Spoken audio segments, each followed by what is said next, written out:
Hello বন্ধুরা, শাশুড়ি মা রান্নাঘরে তোমার দিকে অনেক অনেক স্বাগত। দেখো আজকে আমি একটা চিংড়ি মাছের মালাইকারির মতনই রেসিপিটা আমি নিয়ে চলে এসেছি। আর খুব অল্প সময়ে অল্প মশলা দিয়ে আর খুব খুব তাড়াতাড়ি রান্নাটা আমি বানিয়ে ফেলবো, তোমার দিকে শেয়ার করে দিচ্ছি, তোমরা দেখে নাও। দেখো চিংড়ি মাছগুলো আমি ছাড়িয়ে নিয়েছি, দেখো মাথাটা ছাড়াইনি, তারপর বাদবাকি পুরোটাই ছাড়িয়ে নিয়েছি। আর এখানে দেখো কিছু মশলা নিয়েছি যেটা আমি ব্যবহার করব মাছের রেসিপিটাতে। এখানে আমি নিয়ে নিয়েছি পেঁয়াজ কুচি, এখানে দেখো নিয়েছি রসুন, এখানে নিয়েছি দেখো আদা বাটা, আর এখানে রয়েছে দেখো টমেটো, এখানে রয়েছে দেখো পোস্ত, সাদা তিল, আর এখানে নিয়েছি আমুল দুধ। আমি এই রেসিপিটা বানাবো মালাইকারি স্টাইলে, পুরো একদম মালাইকারিরই মতন খেতে লাগবে। তোমরা এইভাবে নারকেলের দুধ না থাকলে এইভাবে বানিয়ে ফেললেও মালাইকারিটা খেতে ভালো লাগবে। আর যা বাদ বাকি মশলা লাগে সেগুলো তো আমি ব্যবহার করবোই, তোমার দিকে শেয়ার করবো। আর ঝটপট আমি রেসিপিটা বানিয়ে ফেলবো। আর তোমরা ঝটপট করে কমেন্ট করে আমাকে জানিয়ে দিবে যে আমার এই রেসিপিটা তোমাদের কেমন লেগেছে। এ দেখো আমি একটা মিক্সির জার নিয়ে নিয়েছি, আর শিলে বাটলে তো ভালোই হয়, কিন্তু যেহেতু আমাদের মিক্সি আছে তো মানুষ তো একটু কুঁড়েই, সেই জন্য দেখো সব কিছু একসঙ্গে দিয়ে বেটে নেবো, নিলে আমার রান্নাটাও ঝটপট হয়ে যাবে আর তোমার দিকে দেখিয়েও দেবো ঝটপট। এই দেখো সমস্ত কিছু একসঙ্গে বেটে নিচ্ছি, আর এই যে মশলাটা আছে ওটাও ওতে আমি দিয়ে দেবো, দিয়ে সব কিছু আমি একসঙ্গে বেটে ঘুরিয়ে নেবো, নিলে আমার রান্নাটা তাড়াতাড়ি হয়ে যাবে। দেখো আমি একটা কড়া বসিয়ে দেবো, দিয়ে আগে মাছগুলো তুলে দেবো। দেখো আমি কড়াতে তেল দিয়ে দিয়েছি, আমি আজকে সর্ষের তেল ব্যবহার করব। মালাইকারির ক্ষেত্রে যে কোনো মাংস টাংসের ক্ষেত্রে আমি একটু সর্ষের তেল ব্যবহার করি। দেখো মাছটা দিয়ে দেবো, দিয়ে খুব হালকা হাতে অল্প ভাজবো, খুব একটা ভাজবো না। আর এদিকে আমি মশলাগুলো বেটে নেবো। দেখো চিংড়ি মাছটা আমি হালকা করে ভেজে নিয়েছি, খুব ভেজে ফেললে শক্ত লাগে, ভালো লাগবে না, অল্প করে ভেজে নিয়েছি, এবার ঢেলে নেবো। দেখো মাছটা আমি তেল সামেজি ঢেলে নিয়েছি, খেতে ভালো লাগবে এই তেল সামের মাছটা দিলে। আর একটু তেল দিয়েছি, আর একটু হচ্ছে তেল অ্যাড করে দেবো, দিয়ে আমি মশলাটা যেহেতু এক জায়গাতেই ঘুরিয়েছি পুরো মশলাটাই দিয়ে দেবো।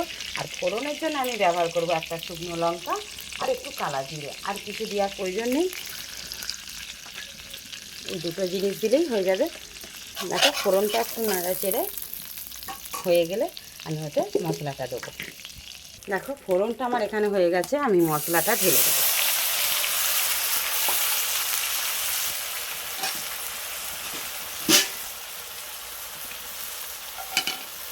মশলা ধোয়ার জলটাও আমি দিয়ে দেবো। বন্ধুরা এখানে সমস্ত মশলা নিয়ে একটা পেস্ট বানিয়ে নিয়েছি, ওইটাও দিয়ে দেবো।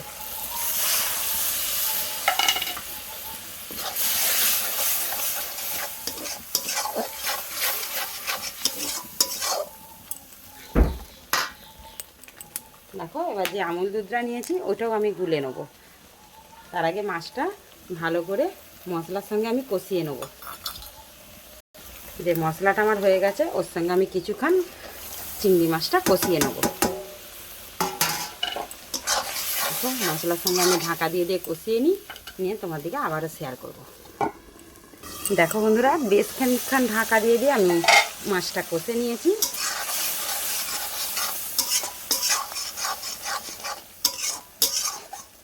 এবার আমি দেখো আমুল দুধটা গুলে নিয়েছি, ওইটা দিয়ে দেবো।